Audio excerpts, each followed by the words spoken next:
Alhamdulillahi Rabbil Alamin. Alhamdulillahilladzi anzala sakinah fi qulubil mu'minin liyazdadu imanan ma'a imanihim. Allahumma salli wa sallim wa barik ala sayyidina wa maulana Muhammad wa ala alihi wa ashabihi ajma'in. Ya Allah, berkahi majlis ini. Duhai yang maha menatap, bukakan hati kami agar dapat mengenal-Mu ya Allah. Hujamkan di hati kami hati yang yakin padamu. Allahumma inna nas'aluka imanan kamilan. Karuniakan iman yang sempurna ya Allah. Wa yaqinan sadiqan, keyakinan yang benar. Wa qalban khasyian, dan hati yang khusyuk, selalu ingat padamu, selalu tertuju padamu. Taqabbal minna ya arhamar rahimin, ya muqallibal qulub, tsabbit qulubana ala dinika wal iman. Taqabbal minna ya arhamar rahimin, innaka antas samiul alim. Amin ya rabbal alamin.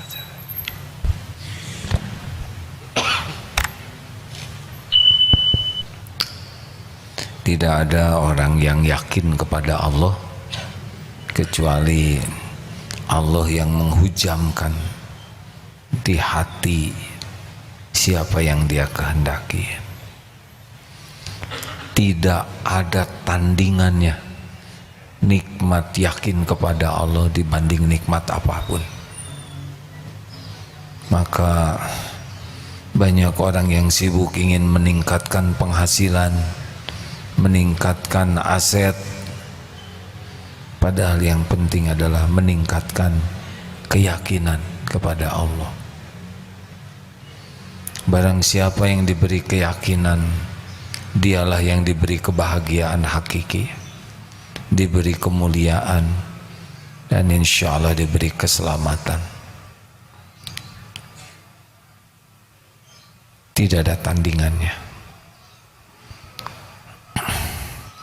Berikut ini nomor 44. Bismillahirrahmanirrahim. Kitab Al-Hikam nomor 44. Wala antashaba jahilan la yarda an nafsihi khairun laka min antashaba aliman yarda an nafsihi fa ayyu ilmin li alimin yarda an nafsihi wa ayyu jahlin li jahilin la yarda an nafsihi. Dan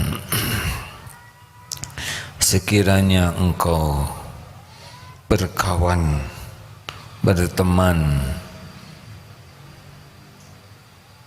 seorang yang bodoh, ilmunya belum banyak, yang tidak memperturutkan hawa nafsu,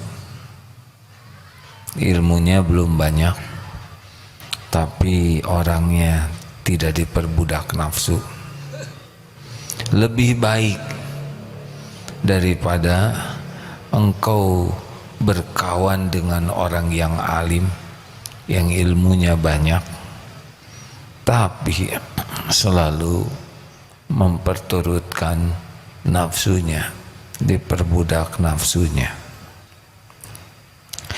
Maka ilmu apakah yang menjadikan seseorang disebut orang berilmu tapi selalu memperturutkan nafsu? Dan sebaliknya, kebodohan apa seseorang yang tidak diperbudak nafsu, yang bisa mengendalikan nafsunya? Sudah kita bahas kemarin bahwa pokok segala maksiat, segala kelalaian, syahwat itu karena kita sibuk ingin memuaskan nafsu. Belajar agama banyak, apakah langsung menjadi orang yang baik Belum tentu. Kenapa ada orang yang belajar agama tapi kelakuannya tidak sesuai dengan ilmu yang dipelajarinya? Padahal pesantren bertahun-tahun, kuliah di tempat belajar agama, gelarnya juga banyak tentang agama, tapi mengapa jauh antara ilmu dengan akhlaknya? Tahu penyebabnya hadirin? Ada nafsu yang tidak ketahan di sana. Nafsu apa? Nafsu ingin dikagumi orang sebagai orang yang banyak ilmu. Nafsu ingin diakui orang sebagai orang yang kuliah di luar negeri, di lembaga pendidikan Islam ternama. Ada kebanggaan yang membuat dirinya selalu ingin diketahui orang, ingin diakui orang, ingin dihargai orang dengan ilmu yang dia pelajarinya. Ini nafsu. Karena harusnya mencari ilmu itu cuma satu tujuannya, agar bisa diridhoi Allah. Tidak ada urusan dengan kekaguman orang, tidak ada urusan dengan pujian orang, pengakuan orang. Ilmu agar kita bisa mengenal Allah, patuh ke Allah, pasrah ke Allah, manfaat kepada makhluk Allah karena Allah, selesai. Jadi belajar agama, pesantren, kuliah, mau gelar apapun, tidak termasuk orang yang cerdas, akyas, kalau niatnya hanya untuk kekaguman orang. Nafsu ada di sana. Sekarang rajin ke masjid, one day one juz, hafal Quran. Apakah yakin ini termasuk orang yang berhasil mengalahkan nafsu? Belum tentu. Berapa banyak bukan hanya karena ilmu agama saja, tapi karena amalnya merasa lebih soleh dari yang lain, merasa lebih mulia, merasa lebih makrifat, merasa lebih berkedudukan di sisi Allah. Jadi tidak sedikit beramal juga pakai nafsu, walaupun amalnya adalah sesuai dengan syariat. Yang tidak sesuai itu niatnya. Disinilah nafsu itu main. Makanya walau jihad fisabilillah sampai meninggal di medan perang, belum tentu menjadi orang yang diterima di sisi Allah. Yang menggagalkannya apa? Nafsu. Ingin disebut pemberani, ingin disebut mujahid, ingin disebut pahlawan. Nah, nafsu selalu inginnya makhluk, pujian, penilaian, di antaranya itu. Jadi gimana ini? Ini santri baru. Apa dek? Maaf.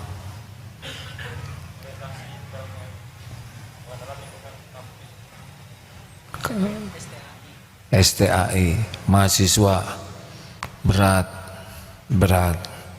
namanya aja mahasiswa. Harusnya diganti tuh, kurang cocok. Yang bagus adalah lulusan SMA ya, atau mahasiswa.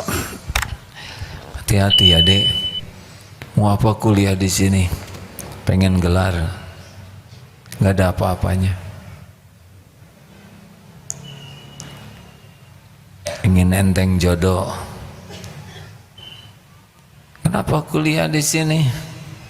Saya ingin lebih mengenal Allah, lebih mengenal apa yang disukai Allah, dan apa yang tidak disukai Allah. Saya ingin hidup ini menjadi hamba yang dicintai Allah.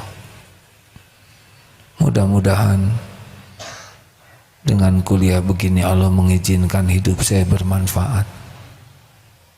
Selesai. Mau apa belajar agama? Mau keren? Tidak keren kalau diperbudak nafsu. Masih ingat cerita kemarin, Kamis kemarin tentang mau belajar? Masih ingat tidak? Siapa yang ingat? Kalau yang ingat tolong ceritakan. Diulangi, boleh? Ada seseorang guru agama berbicara ke muridnya, "Nak, engkau sudah cukup belajar di sini. Kau harus cari ilmu, berguru ke tempat yang lain supaya wawasannya luas, ilmunya luas." "Ke siapa saya berguru?" Ajak. Masuk sebuah majelis taklim begini, duduk santri, duduk. Ada yang sedang ceramah begini. "Assalamualaikum." "Waalaikumsalam." "Siapa? Mau ikut belajar?" "Oh ya, silakan." Nah, gurunya tidak duduk. Saudara jangan niru ini ya. Berdiri saja di sana. Muridnya duduk. "Kenapa saudara tidak duduk?" "Duduklah." "Maaf Ustaz, saya mau berdiri saja." "Loh, kenapa begitu? Tidak sopan. Kenapa berdiri?" "Saya ada rasa kurang enak lihat Ustaz." "Kurang ajar, baru datang sudah ngomong kayak gini. Tuh lihat, ini tamu kurang ajar, tidak tahu diri. Pergi sana." "Ya, saya mohon maaf Ustaz." Ajak santri, "Assalamualaikum," pergi. Datang lagi ke majelis taklim, persis sama. "Assalamualaikum." "Duduk." "Saya mau berdiri saja." "Kenapa berdiri?" "Tak kenapa hati saya tuh ada rasa kurang enak lihat Ustaz." "Astagfirullah, ya Allah." Ditutup wajahnya. "Ya Allah, orang baru datang saja sudah tidak enak melihat diriku. Engkau tahu siapa diriku yang sesungguhnya." Nangis tobat, tidak banyak bicara. "Duh ya Allah." Langsung datang minta maaf. Tidak ada niat apa-apa sih. Saya mau nitipkan murid. Ada bisa diambil tidak hikmah? Saudara tidak usah niru kayak gini ya. Ada hikmahnya tidak? Mana yang kira-kira bisa mengendalikan nafsu? Yang pertama atau yang kedua? Nah, kita belajar agama supaya makin terkendali diri kita. Walaupun ilmu agamanya tinggi, walaupun ibadahnya seperti yang bagus, seperti ya, tapi kalau diperbudak nafsu kita bisa jadi ahli maksiat. Tidak dikatakan bodoh orang yang bisa mengendalikan diri. Mungkin ilmu agamanya belum tinggi, mungkin tidak punya gelar yang banyak, tapi sangat bisa mengendalikan niatnya, ingin dinilai Allah, mengendalikan matanya, mengendalikan amarahnya, mengendalikan syahwatnya. Bagaimana orang seperti ini disebut bodoh?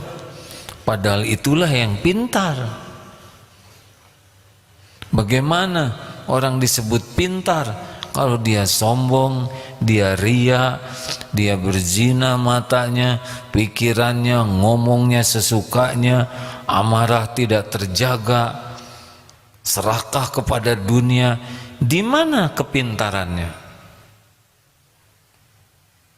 Karena orang yang pintar, yang akyas, ayyul mu'minina akyas. Siapa orang yang pintar? Bagaimana? Aksaruhum lil mauti dzikra wa ahsanuhum, orang yang paling banyak mengingat kematian dan yang paling baik mempersiapkan diri untuk kehidupan sesudah mati. Makanya dia mengendalikan diri.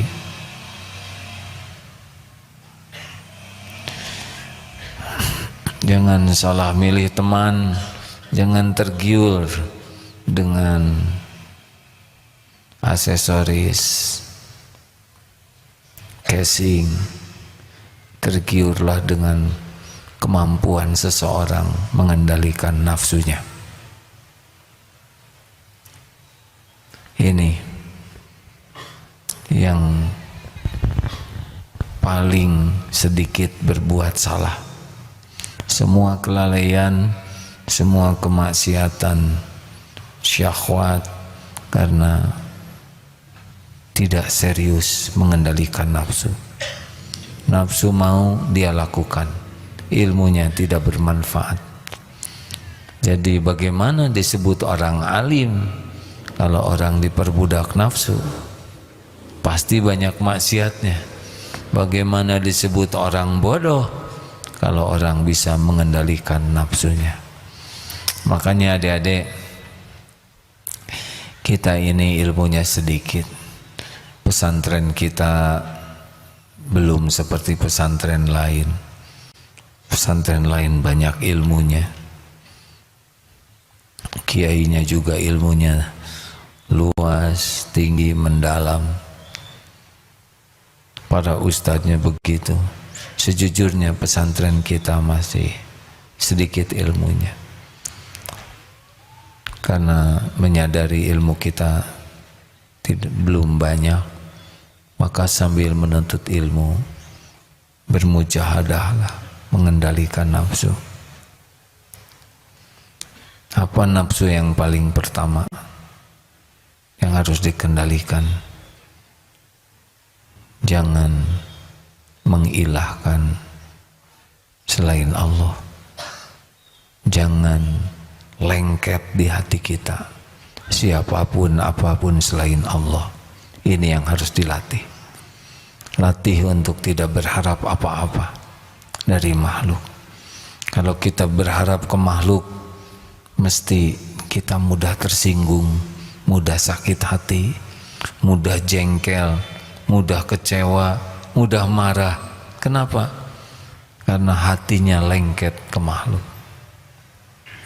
Kalau kita sudah tidak berharap apa-apa dari makhluk, untuk kepentingan pribadi kita jauh lebih sederhana hidup ini, lebih ringan, jarang jengkel, jarang sakit hati, jarang marah-marah.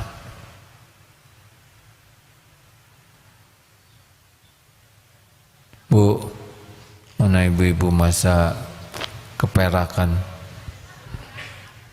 di atas, ibu masa ketinggian ini, ya begitu.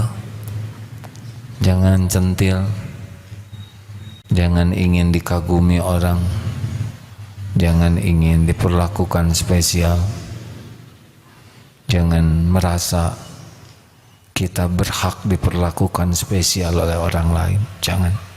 Jangan serba ingin diketahui. Ilmu, kedudukan, ya aksesoris kita kalau tidak diperlukan sudah diam saja. Tidak ada perlunya kita cari kedudukan di sisi makhluk.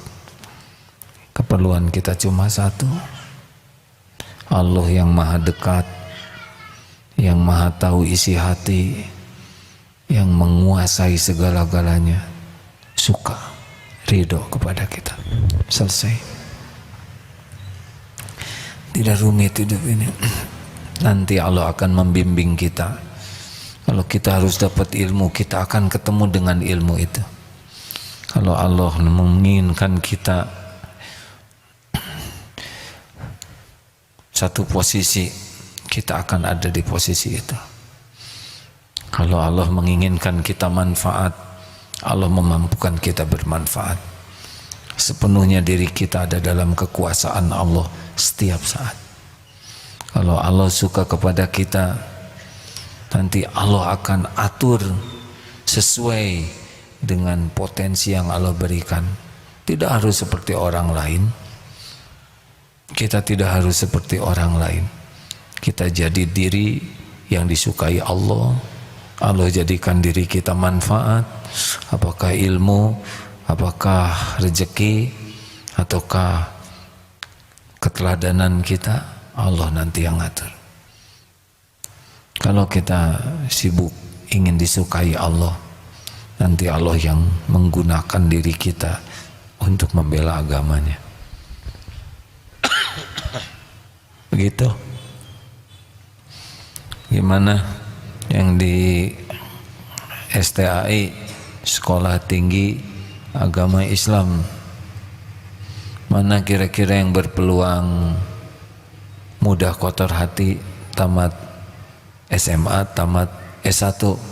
Jawab dek. Kan? Ya. Bagi yang mau kotor hati, bagi yang tidak kotor hati nggak ngepek. Mana yang lebih berpeluang mudah kotor hati, S1, S2?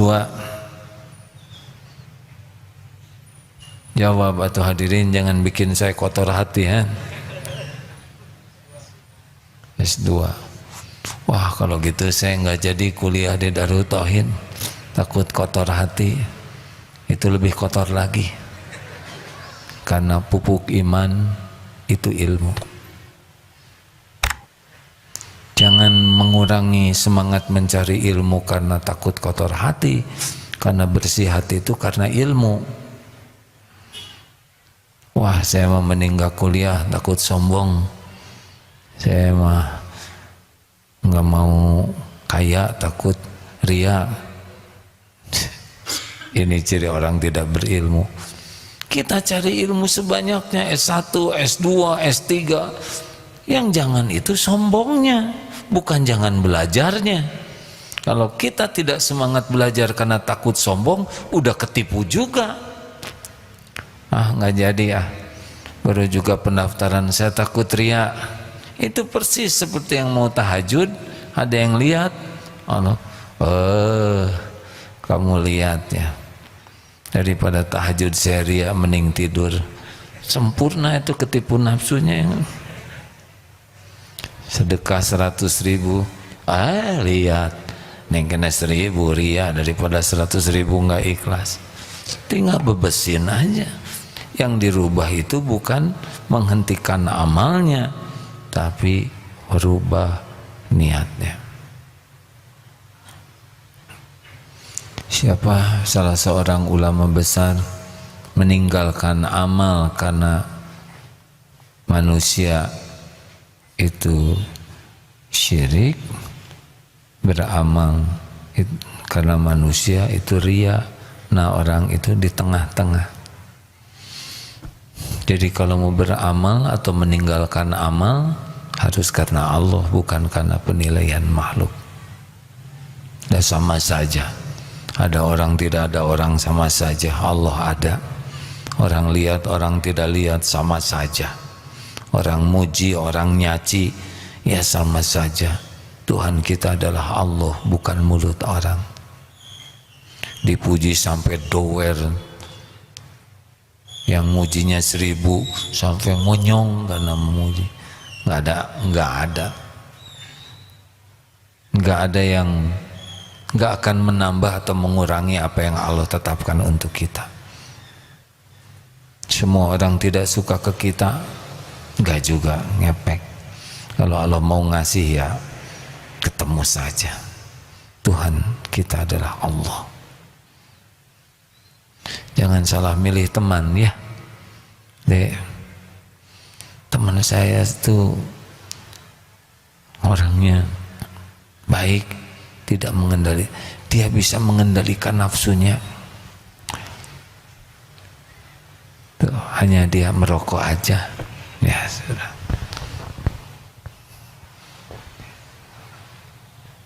Gimana Kalau ada ustadz yang merokok, ya tinggal kita doakan supaya bisa berhenti merokok. Dia ilmunya banyak, cuma ngerokok, ilmunya kita pelajari, ngerokoknya jangan ditiru gitu. Jangan juga merendahkan seorang ustadz karena merokok. Siapa tahu banyak amal lainnya yang jauh lebih banyak dan lebih diterima Allah. Kita memang tidak merokok, tapi tidak berarti tidak melakukan dosa. Dahlah, berbaik sangka dan berbaik doa. Terima kasih. Pada mikir apa ini? Mau lebih tenang? Ya, jangan mau diperbudak nafsu. Tahu cirinya nafsu apa? Tidak menyukai yang Allah sukai, menampakkan bagus sesuatu yang jelek, menampakkan indah sesuatu yang busuk. Pacaran indah tidak? Indah Pak?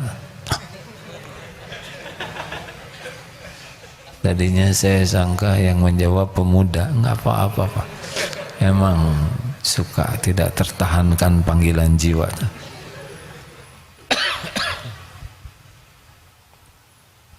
Sepertinya indah,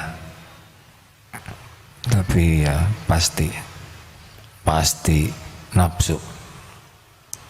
Yang indah tuh kalau sudah halal. Begitulah. Ada pertanyaan? Ya Pak. Silakan Pak. Bapak dari mana? Mohon izin. Bismillahirrahmanirrahim. Assalamualaikum warahmatullahi wabarakatuh. Waalaikumsalam. Nama saya Subakir dari Lampung. Alhamdulillah. Mohon izin Bapak-bapak semuanya dan bahwa hidup ini perjuangan. Cari ilmu, cari harta itu berjuang. Jadi dalam perjuangan itu tentunya perlu nafsu. Apa? Kalau perlu nafsu, Oh iya, kalau tidak punya nafsu nanti lemas, tidak ada semangat. Oh, iya. Nah, untuk maksud saya ini untuk mengelola nafsu ini kan perlu ilmu. Nah ini yang saya tanyakan, kiat-kiat apa untuk supaya nafsu itu bisa dikelola dengan baik sehingga tidak sampai melanggar aturan. Nah itu cukup itu aja. Ya, Terima kasih ya. Jawabannya ceramah ini dari tadi Pak. Bapak kemana? Ya Saya nahan diri sekuat tenaga supaya tidak salah ngomong. Ya, pertanyaan Bapak jawabannya yang dari tadi diceramahin Pak. Jadi saya ceramah apa tadi?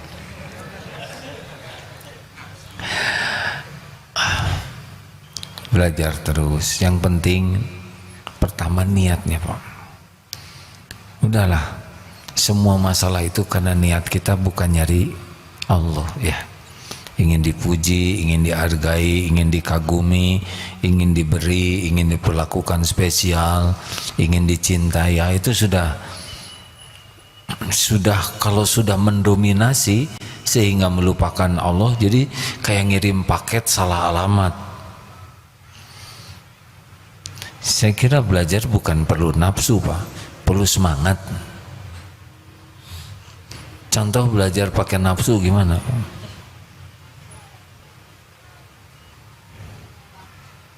Pak, nggak jadi. Pak, Bapak, bukan nafsu maksud Bapak, semangat. Terima kasih Pak, saya mohon maaf ya. Digangguin dari tadi. Habis Bapak lucu. Nafsu. Saya sudah nahan supaya nggak keluar, tapi tetap keluar juga. Maaf ya Pak ya. Dimaafkan tidak Pak? Harus dimaafkan Pak ya. Jangan bikin saya nafsu. Lanjut. Ada lainnya? Dunia bergiliran, baru mau wisuda SMA masuk yang ini ya. Ya beginilah. bergilir, hujan pasti berhenti, badai pasti berlalu, COVID pasti udahan. Ada pertanyaan? Jadi kesimpulannya, cari kawan orang yang bisa mengendalikan diri. Jangan cari kawan yang diperbudak nafsu. Setinggi apapun ilmunya, gelarnya, pangkatnya, diperbudak nafsu, tidak akan bagus. Kita lihat koruptor-koruptor itu tidak kurang pendidikannya, jabatannya, usianya, tapi diperbudak nafsu, jatuh. Orang yang selamat. Nah, makin tinggi iman seseorang, sebetulnya seperti berjalan di sekitar onak dan duri. Makin hati-hati. Hati-hati dalam meluruskan niat, hati-hati dalam berbicara, hati-hati di dalam membaca, mendengar, bersikap. Pokoknya rahasianya hati-hati. Terakhir, kesempatan bagi yang mau bertanya, silakan. Tidak ada? Ibu, masa ketinggian? Senang lihat para sesepuh belajar terus. Bapak dari mana tadi? Dari Lampung. Dalam rangka apa ke sini, Pak? Bapak ikut PMK, tapi sudah daftar. Jadi Bapak baru masuk tanggal 27. Sementara Bapak sudah keburu ke sini. Oh, segalanya ada waktunya. Kalau belum waktunya ya nunggu ya. Alhamdulillah. Cukup. Terima kasih sahabatku sekalian. Pasti serba salah ya. Mau nanya apa yang mau ditanyain, mau disebut cukup, masih pengen begitu ya. Nah, saya yang pengen berhenti ya. Karena bicara tidak boleh karena ingin bicara. Bicara karena perlu bicara. Kalau sudah cukup keperluannya, cukup saja. Orang bisa paham bukan karena panjangnya ceramah, tapi karena Allah yang memberikan pemahaman. Kalau yang dengarnya ikhlas, yang bicaranya ikhlas, mungkin beberapa patah kata juga sudah bisa menggugah dan mengubah. 2 jam bicara, tapi niatnya ria, yang datangnya juga tidak begitu ikhlas karena kepaksa absen. Nggak ada yang nyangkut, karena yang membuat nyangkut itu adalah Allah. Nah, karena harus sudah berhenti dari tadi, tidak akan diperpanjang. Karena ada kecenderungan orang tuh ingin memperpanjang perkataan. Ya, sesungguhnya begini hadirin. Terima kasih. Selamat datang santri. STAI, Sekolah Tinggi Agama Islam Darut Tauhid, masih sangat sederhana. Kampusnya juga di mana? Kan? Udah punya kampus belum? Nebeng kan ya? Coba rektornya di mana kampusnya, Dek? Udah dapat kelas belum? Sing sabar ya. Kalau para santri lagi istirahat baru boleh pinjam kelasnya. Sing tawadu, harus hormat ke SMA dan SMP. Tahu kenapa? Tahu kenapa? Karena dosanya lebih sedikit dari mahasiswa ya. Jangan sombong ya. Kalau lihat yang lebih tua gini, apa yang dipikir? Dosanya lebih banyak, salah. Amalnya lebih banyak. Adik-adik, pesantren itu bukan perkara hanya belajar agama, tapi perkara belajar agama untuk disukai Allah itu. Jelas? Jadi bukan masalah belajar agama, tapi kita belajar supaya Allah suka. Jadi belajarnya mungkin tidak begitu hebat ilmunya, tapi karena tahu ini nyari kedekatan Allah. Dan hebatnya itu bukan banyak ilmunya. Dua, ingat baik-baik ya. Kalau makin banyak ilmu, makin bersih hati, benar itu berarti belajarnya. Makin banyak ilmu, makin banyak amalnya, makin benar. Jadi jangan tergiur oleh banyaknya ilmu, tapi tergiurlah nambah ilmu supaya bersih hati, dan nambah ilmu supaya banyak amal. Apa dalilnya? Innallaha la yanzuru ila suwarikum wa amwalikum walakin yanzuru ila qulubikum wa amalikum. Sesungguhnya Allah tidak lihat casing, rupa dan hartamu, tapi Allah lihat hati dan amalmu. Itulah. Allahumma sholli ala sayyidina Muhammad wa ala alihi wa ashabihi ajma'in. Alhamdulillahi rabbil alamin. Ya Allah, telah Engkau dengar apapun yang terucap. Hujamkan di hati kami hanya ilmu yang Engkau ridhoi, ilmu yang manfaat, ilmu yang membuat kami bisa semakin mencintai-Mu, ilmu yang membuat hidup kami manfaat bagi makhluk-makhluk-Mu. Ya Allah, lindungi kami dari niat yang salah, lindungi kami dari ilmu yang tidak manfaat, lindungi kami dari amal yang tidak Engkau terima. Ya Allah, bagaimana mungkin kami mengenal-Mu jika bukan Engkau yang membuka hati kami? Bagaimana mungkin kami bisa taat padamu bila bukan Engkau yang membimbing dan menguatkan kami? Ya Allah, jadikan umur yang tersisa ini benar-benar seluruhnya hanya untuk-Mu, hanya di jalan-Mu ya Allah, senantiasa bersama-Mu, agar kami bisa pulang kepadamu. Ya Allah, jangan biarkan duniawi ini menyilaukan, mempesona, dan memperbudak kami. Jadikan hanya Engkau lah ya Allah yang selalu mempesona hati kami. Allahumma a'inna ala zikrika wa syukrika wa husni ibadatik. Tolonglah ya Rabb, jadikan hati ini hati yang tidak pernah bisa lupa dari-Mu,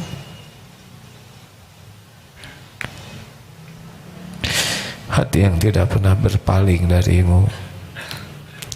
Tolonglah kami agar menjadi hamba yang senantiasa syukur setiap saat, dan tolonglah kami agar bisa mengabdi kepadamu, beribadah dengan benar, dengan sungguh-sungguh dan istiqomah.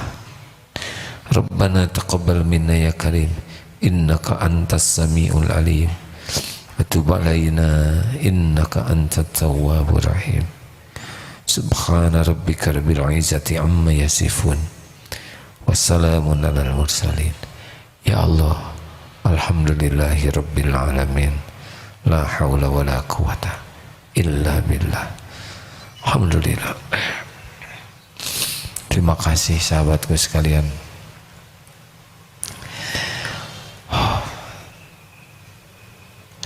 Cukup.